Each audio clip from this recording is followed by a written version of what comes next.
રાજ્યમાં વરસાદી માહોલ વચ્ચે વધી રહેલા રોગચાળાને પગલે આરોગ્ય રાજ્યમંત્રી પ્રફુલ પાનસરિયાનું નિવેદન સામે આવ્યું છે। મંત્રીએ દાવો કર્યો છે કે રાજ્યમાં રોગચાળાને નાથવા માટે આરોગ્ય વિભાગ સંપૂર્ણપણે સજ્જ છે।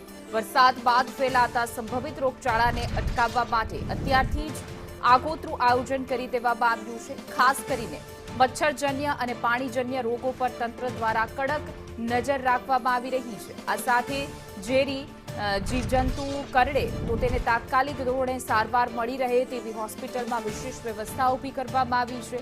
હાલ રાજ્યમાં રોગચાળાની સ્થિતિ સંપૂર્ણપણે નિયંત્રણમાં છે।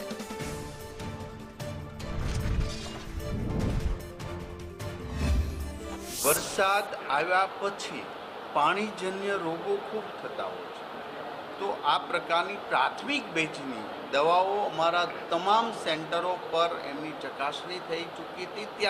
જ્યારે અમે આગોતરું આયોજન કર્યું હતું વરસાદ પહેલાં, અને હાલ અત્યારે વરસાદ પછી ઝેરી જીવજંતુ યાની કે સાપ વીસી કરડવાના પણ બનાવો ખૂબ બનતા હોય, તો આ બનાવો પછી તુરંત જ એમને સારવાર મળી રહે।